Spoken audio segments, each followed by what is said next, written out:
bonjour tout le monde. Alors aujourd'hui je voulais parler de ce que j'ai fait hier en fait. Puisque hier après-midi c'était le premier jour du colloque Ella chercheur, hein, mais en webinaire en fait. Voilà, parce que en fait depuis qu'on est à l'association Ella, l'association donnant de l'argent pour la recherche, elle a toujours demandé aux scientifiques qui bénéficiaient donc des dons, hein, de participer, de dire un petit peu, de faire un peu le point avec les familles pour savoir où ils en étaient de leur recherche. Alors avant le Covid, avant la pandémie, le colloque, ça se passait en présentiel. Au moment de l'Assemblée générale, donc il fallait qu'on aille à Paris, et puis on rencontrait des scientifiques, des fois des gens qui venaient de très loin, hein. Et puis depuis la pandémie, en fait, ça se fait via Zoom, en fait, en webinaire.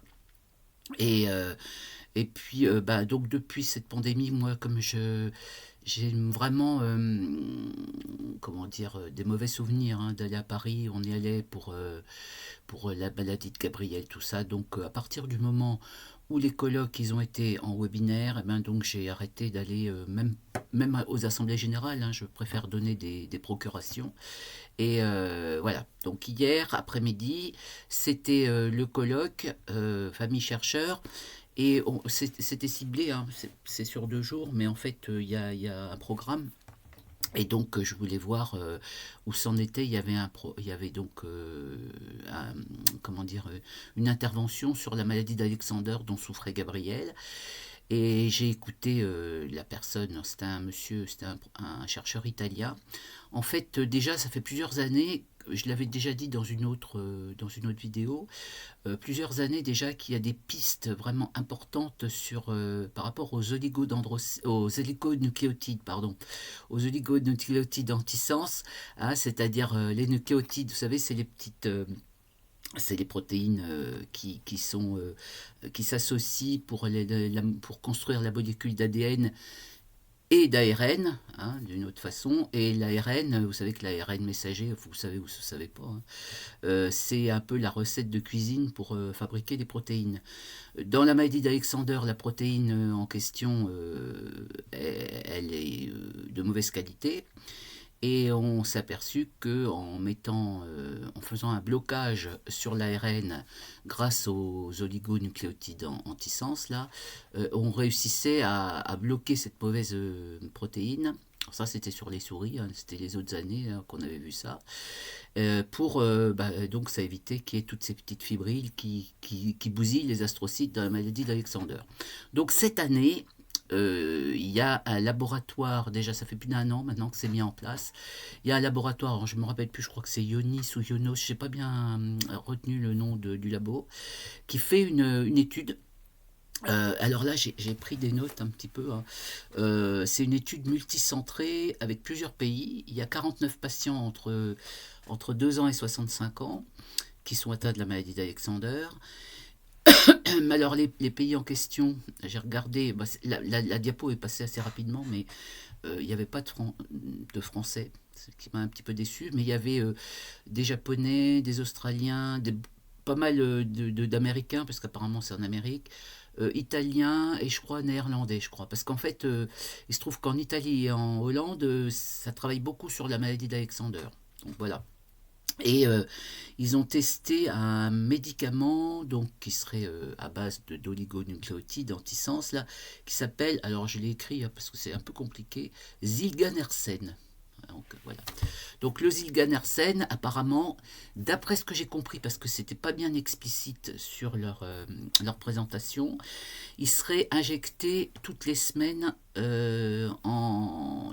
directement dans le liquide céphalorachidien, hein, donc par voie intratécale, comme ils disent. Alors, j'aurais aimé avoir plus de précision, mais on n'en a pas eu sur les conditions de ça, parce que ça signifie qu'ils doivent injecter au niveau comme si on faisait une ponction lombaire. En fait, ça, il faudrait vraiment que j'ai dit que j'allais un peu plus creuser. J'ai regardé un peu sur Google, enfin sur Internet. J'ai pas vu grand chose. Voilà. Donc apparemment, donc c'est surtout les résultats, hein, il nous expliquait la méthodologie, etc. Les résultats, enfin, sachant que l'étude est encore en cours, hein, ça fait 60 semaines, mais apparemment il compte aller jusqu'à plus de 2 ans. Enfin, donc, hein. Les premiers résultats, enfin les personnes, même si c'est en double aveugle, enfin multicentré, double aveugle, etc., montreraient des résultats assez satisfaisants. Enfin, bon, qu'est-ce que ça veut dire? Enfin, des gens, enfin des patients qui maintiendraient en fait leur état, hein, sachant que dans la leucodystrophie d'Alexander, en plus, enfin, quand elle est surtout au stade infantile, hein, comme l'avait Gabriel, la dégradation, l'évolution, elle se fait assez vite dans le mauvais sens. Donc apparemment, là, ça reste stable. Alors je pense que l'année prochaine, on aura les résultats finaux, je sais pas. Enfin voilà, donc tout ça pour dire que bien évidemment, je reste toujours attentive à ça, sachant que, bon, malgré tout, ma petite Gabrielle, elle a pas eu cette chance, mais bon, je me dis que c'est déjà pas mal, hein, que ça avance, hein. J'ai rapidement écouté, enfin, des interventions avant l'intervention sur la maladie d'Alexander, et apparemment c'est bien aussi. Je trouve que il y a pas mal d'évolutions, il y a pas mal en ce moment d'essais thérapeutiques, et c'est bien de voir ça. Ça fait chaud au cœur de se dire que voilà, hein, ça avance. Et puis bien sûr, il faut vraiment qu'on se le dise et qu'on se le redise. euh, le dépistage néonatal, donc évidemment on ne peut pas dépister la forme Alexander, mais les formes les plus courantes de leucodystrophie sont dépistables, enfin au stade dépistage néonatal, là vous savez le test de Guthrie.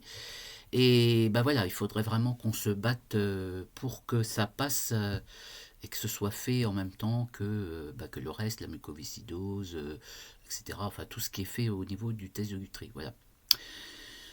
Bon, bah, voilà les dernières nouvelles. Il y a aussi le fait que ben on a changé d'heure et que ça va encore me perturber, mais bon, je crois que je suis pas la seule. Bonne journée à tous.